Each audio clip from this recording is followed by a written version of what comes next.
Jadi bagaimana pula kedudukan perempuan yang belum bersuami? Adakah lebih afdal salat di rumah atau di masjid? Silakan Ustaz. Tentang perempuan solat di rumah atau di masjid, kalau tidak menimbulkan fitnah, hukum dia boleh di masjid, jaiz, mubah. Tapi kalau menimbulkan fitnah, elok dia solat di rumah. Menimbulkan fitnah, perempuan elok solat di rumah. Tapi kalau dari maghrib ke isya ada tazkirah, ada soal jawab, lelaki ramai, perempuan pula ramai, maka elok dia datang ke masjid. Atau di universiti, perempuan ramai, lelaki pun ramai, ada tazkirah, maka elok. Tapi kalau di suatu kawasan tempat sunyi, lelaki pula hanya beberapa orang, dia pula bersendirian berdua, maka elok dia di rumah. Adapun lelaki, maka lelaki bukan perkara mubah, tapi lelaki, Nabi SAW selepas salat, Nabi memandang ke belakang, Nabi tanya, asyahidun fulan, mana si fulan, asyahidun fulan, mana si fulan, kenapa dia tak datang salat berjamaah? Layan tahiyadna, mereka yang tak datang salat berjamaah berhenti, jangan ulang lagi. Kalau tetap mereka tetap tidak datang salat berjamaah, la uharriqanna alaihim buyutahum, aku akan bakar rumah mereka, kata Nabi SAW. Lalu kemudian turun pula ayat, Nabi menjadi imam pada perang namanya salat khauf. Salat khauf, Nabi tetap menjadi imam. Pada saat perang, genting, nyawa di ujung tanduk, datang musuh mau membunuh, memanah, menombak, maka tetap ada salat namanya salat khauf. Salat khauf disusun dua barisan. Pertama imam maju ke hadapan, sop pertama salat, sop kedua menjaga dengan tombak, dengan pedang, dengan panah. Selepas itu salam, sop yang kedua maju ke hadapan, sop yang di hadapan mundur ke belakang, maka bergantian. Nabi imam jadi imam dua kali. Itu menunjukkan pada perang sekalipun tetap solat berjamaah, apalagi dalam keadaan aman dan damai. Mudah-mudahan kita istiqamah solat berjamaah insyaallah, amin ya rabbal alamin. Assalamualaikum Prof. Adakah sudah dikira atau termasuk dalam kewajiban memberi nafkah zahir jika seorang suami memberi izin kepada istrinya untuk bekerja dan makan gaji? Di samping itu, suami tadi juga telah membelikan sebuah kereta kepada istrinya dengan cara bayaran ansuran, yakni hutang, dalam tempoh masa dan dengan kadar bayaran yang tertentu. Silakan Ustaz. A'udzubillahi minasyaitonirrajim. Waqarna fi buyutikunna, itu hukum asal perempuan. Waqarna fi buyutikunna, wahai perempuan, kamu mesti menetap di rumah, tak boleh keluar rumah. La yaqluwanna rajulun ma'amra'atin illa ma'adhi mahramin, kalau perempuan keluar rumah tak boleh berdua-dua. La tusafiranna ma'imra'atun illa ma'adhi mahramin, kalaupun dia keluar rumah tak boleh keluar rumah kecuali dengan mahram. Kalau dia keluar rumah, la yakhluwanna rajulun ma'amra'atin illa ma'adhi mahramin, tak boleh dia keluar kemudian dia ke suatu tempat berdua-dua, tak ada orang lain kecuali dengan mahram.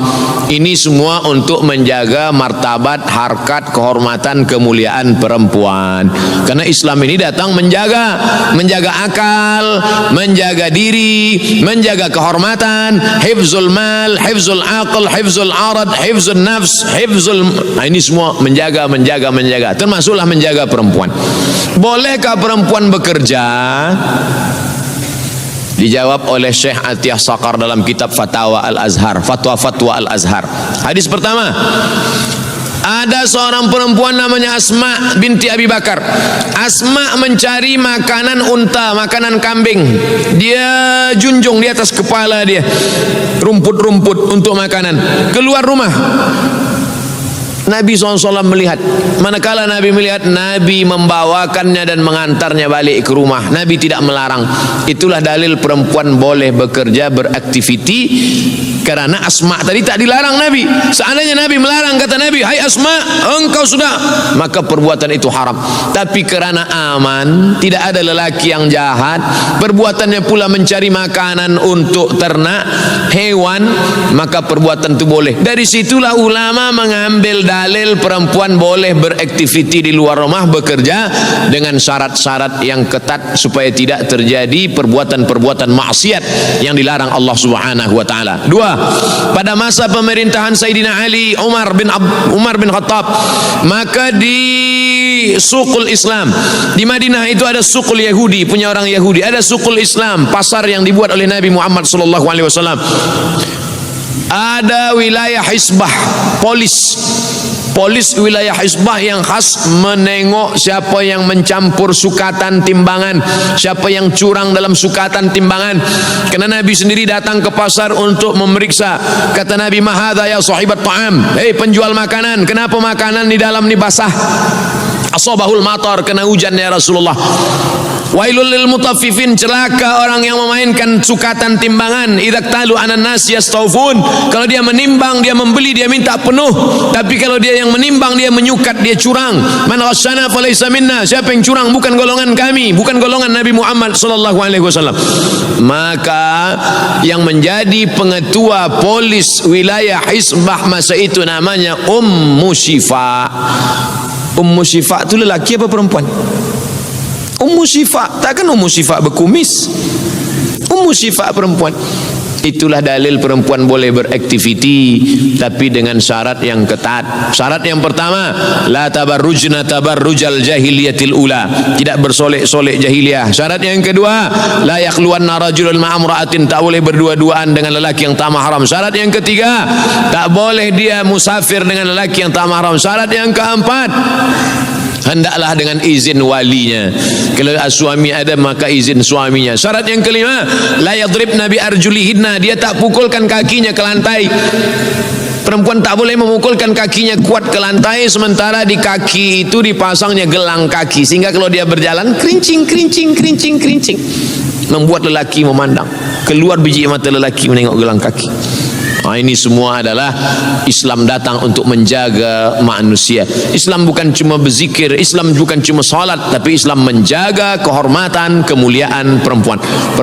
Puan-puan bersyukur pada Allah dengan banyak berselawat, Allahumma salli ala Sayyidina Muhammad wa ala ali Sayyidina Muhammad, karena dialah yang sudah mengangkat kemuliaan, kehormatan, kemuliaan perempuan. Wallahu a'lam. Soalan saya begini, Ustaz Doktor. Istri yang menjaga salatnya, istri yang menjaga ibadah puasanya, istri yang mentaati suaminya, apabila suaminya bersalat berjamaah di masjid, apa yang suaminya dapat dari Allah, yakni ganjaran pahala, istrinya juga akan dapat sama, yakni ganjaran pahalanya dari Allah. Persoalannya begini Ustaz Doktor, apakah benar kami yang bergelar istri ini akan dapat ganjaran pahala yang sama tanpa berkurang sedikit pun apabila suami salat di masjid? Karena saya pernah mengamati satu ceramah dalam YouTube yang bergelar Profesor menjelaskan hal ini bersandarkan dengan hadis baginda Rasulullah sallallahu alaihi wasallam. Mohon pencerahan Ustaz Doktor. Perempuan mengadu kepada Nabi sallallahu alaihi wasallam, lelaki itu boleh puasa, lelaki itu boleh sembahyang berjamaah, lelaki itu boleh i'tikaf, lelaki itu boleh amal banyak, sedangkan kami ini hamil, maaf, kami ini pula uzur syar'i haid, kami ini pula membesarkan anak-anak, bagaimana ni ya Rasulullah? Maka kata Nabi sallallahu alaihi wasallam, amal dia yang baik menjaga keluarga ini sama seperti amal lelaki. Itulah yang disyarahkan oleh ulama. Hadis yang pendek inilah yang disyarahkan oleh ulama, bahwa perempuan mendapatkan amal yang sama.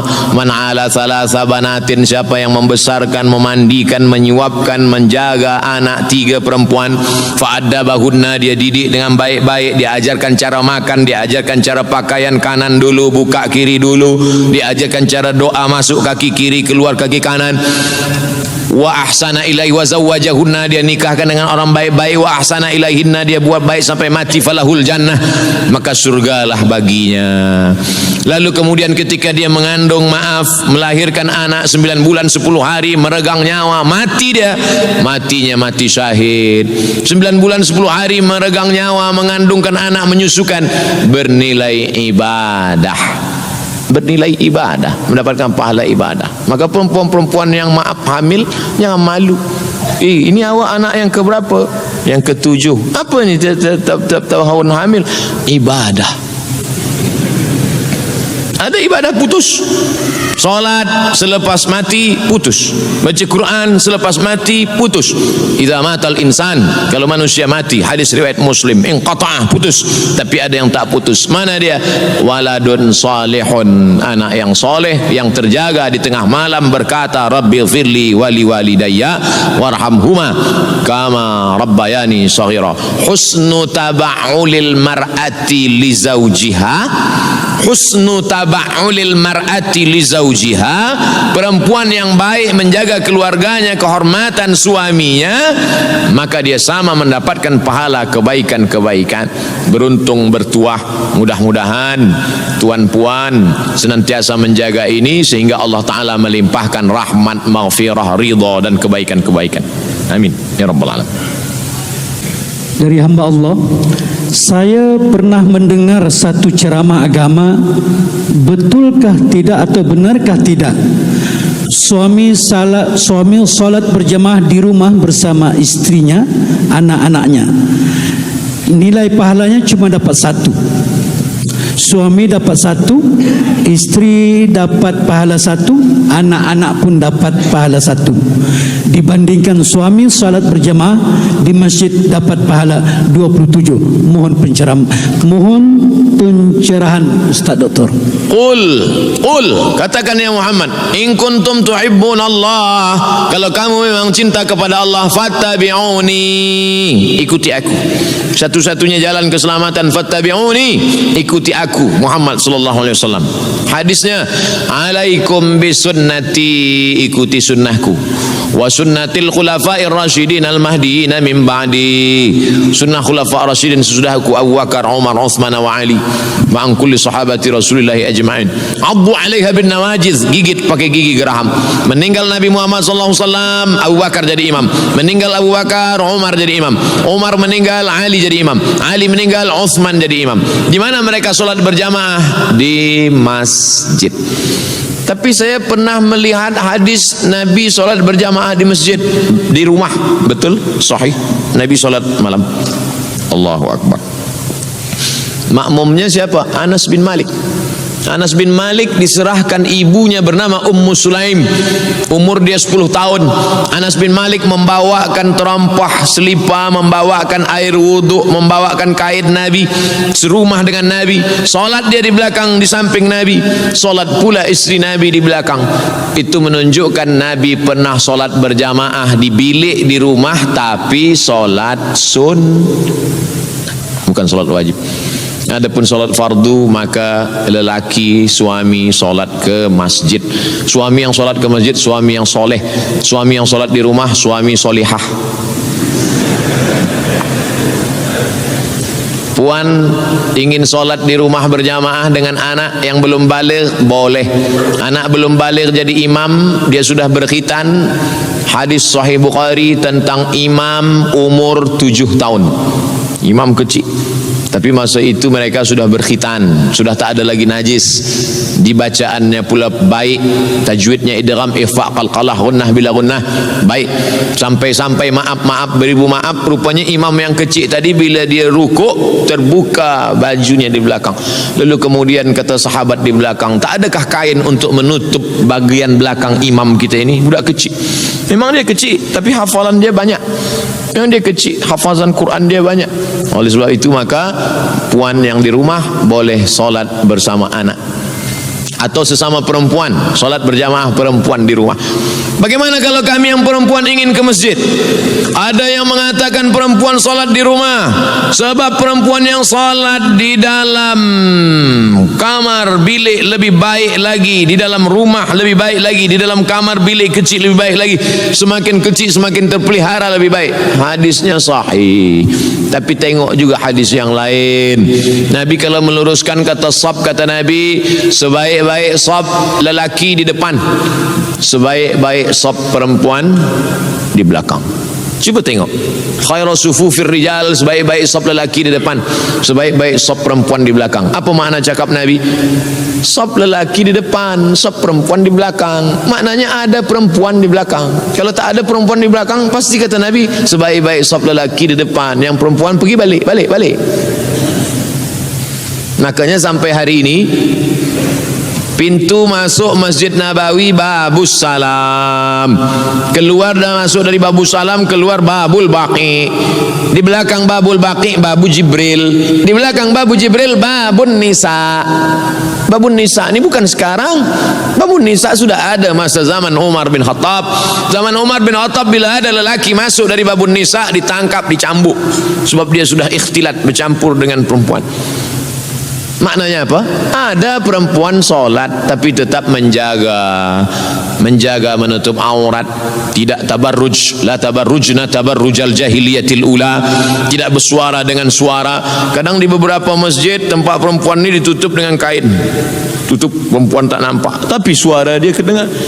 Kadang kita pula takut masuk kita ke masjid, tetaplah jaga suara, jangan bergurau dalam masjid, menjaga ibadah. Maka perempuan solat berjamaah boleh dengan syarat-syarat yang ketat. Wallahu a'lam bishawab. Dia ada masalah mengenai dengan salat yang kakinya tidak dapat dilipat atau tidak dapat duduk iftiras ataupun duduk antara dua sujud. Jadi dia menggunakan duduk di kursi. Jadi masalah yang menjadi kerunsingan dia ialah, saya banyak melihat di masjid ataupun beberapa buah masjid, cara sembahyang duduk di masjid ini berbagai-bagai cara. Bahkan saya melihat di YouTube, Ustaz, pun berbagai-bagai cara yang imam tunjukkan cara berlainan dalam masjid ini lain, dalam masjid sana lain, mengikut ceramah lain. Jadi dia minta Ustaz untuk pencerahan yang mana sebetulnya menurut sunnah ahli wal jemaah bagi duduk di atas kursi bagi orang yang tidak mampu sujud. Silakan Ustaz. Kaedah dalam fiqh ad-darurat tubihul mahzurat. Darurat, emergensi, membolehkan yang mahzurat. Kalau kita dalam keadaan normal, dalam keadaan sihat, tegak berdiri. Tapi kalau dalam keadaan sakit, kita boleh solat duduk. Bahkan Nabi manakala dia sudah tua, badannya sudah besar, sudah berat, solat sunatnya pun duduk. Solat sunat duduk. Kaki yang tak boleh ditekuk, maka dari awal takbiratul ihramnya tegak. Bukan duduk dari awal, tegak di awal. Masa awal tu tegak, Allahu Akbar. Letak kerusi, kaki kerusi itu di awal, kaki kerusi di awal sajadah, di pangkal sajadah. Bukan kaki orang yang sakit itu di pangkal sajadah, kaki kerusi itu di pangkal sajadah. Maka dia agak maju ke hadapan sikit, dia agak maju sikit. Jadi kaki kerusi itu yang sajadah. Banyak juga saya tengok dia salah, dia tegak di pangkal sajadah, kaki kerusi dia di sana, yang belakang mengamuk. Balik dari situ bertambah sakit. Dia maju, kaki kerusi di pangkal sajadah, dia tegak. Ghairil maghdubi alaihim waladdallin. Amin. Bismillahirrahmanirrahim. Qul huwallahu ahadunillahus samad. Kaki kerusi di pangkal sajadah. Ini di pangkal sajadah. Terus dia tegak. Qul huwallahu ahadunillahus samad, lam yalid wa lam yulad wa lam yakul lahu kufuwan ahad. Rukuk. Kalau boleh rukuk, rukuklah. Kalau tak boleh rukuk sebab mula sakit, duduk. Allahu Akbar. Sami Allahu liman hamidah. Sujud. Allahu Akbar. Lebih rendah lagi sikit. Kalau tuan puan nanti pergi umrah di Makkah, ada masjid Sulaiman bin Abdul Karim Ar-Rajihi. Masjid itu dia buat, dia bina untuk mengenang almarhumah emak dia, Aisyah Ar-Rajihi. Maka di situ di hadapan ini dibuat ada kerusi, panjang kerusi, panjang kerusi. Dulu masa saya belajar di Kaherah, itu di sop awal, sop pertama, kiri kerusi, kanan kerusi. Sop kedua, kiri kerusi, kanan kerusi. 2017 saya ke Kaherah, sop 1, sop 2 sudah tak ada kerusi lagi. Rupanya kerusi makin banyak di belakang. Orang makin banyak sakit kaki. Artinya apa? Orang sakit tetap ke masjid, badannya sakit, jiwanya sehat sebab dia menengok orang. Jangan orang tua kita yang sudah sakit, ayah, mak sakit di rumah ajalah, tunggu malaikat maut datang. Bawa dia ke masjid supaya semangat dia. Dulu kita tak berjalan, dia gendong kita, dia bawa. Sekarang dia tak berjalan, kita pula gendong dia, kita bawa ke masjid. Kita belikan kerusi, kita letakkan kerusi di samping kiri atau samping kanan, letakkan. Bila ada orang, apa awak bawa? Ini bapa saya, ini bunda saya. Ini baik, tegak dari awal. Saya dari awal pun tak boleh tegak. Dari awal tak boleh tegak, duduk. Ini dari awal. Selepas itu maka sop ini dihitung, dikira dari awal kerusi. Begitulah yang kami terima, yang kami saksikan, yang kami pelajari tentang orang-orang yang tidak mampu. Saya merasa tak mampu solat dalam keadaan sakit, rasanya di rumah saja sebab ganggu orang lain. Jangan, sebab kita tetap ke masjid. Tak boleh tegak, duduk. Tak boleh duduk di kerusi, duduk di lantai. Sampai-sampai kalau tak boleh duduk di lantai sekalipun, ada nama solat di atas tempat tidur, pakai isyarat mata saja, Allahu Akbar, hadapkan ke arah kiblat, Allahu Akbar. Mata pun tak juga boleh, baru kita sembahyangkan ramai-ramai. Salat jenazah, la kafarata laha illa dzalik. Tidak ada yang boleh menebus salat kecuali salat itu sendiri.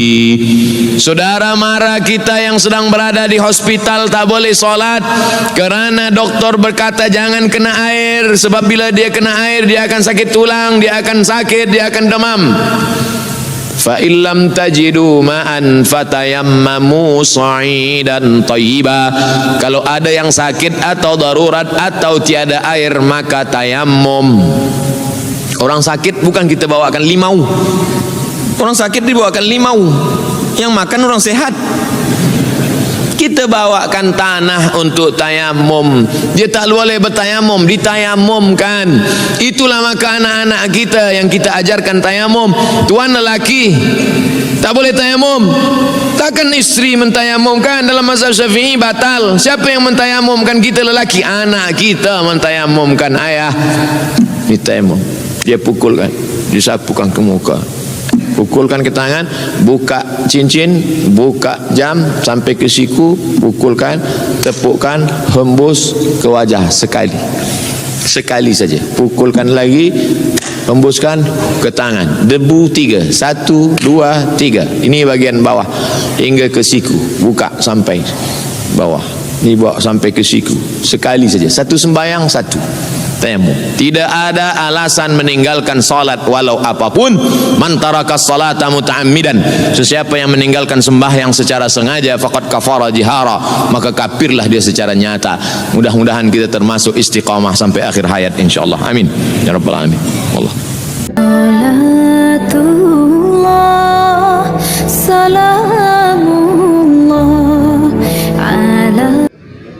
Assalamualaikum warahmatullahi wabarakatuh.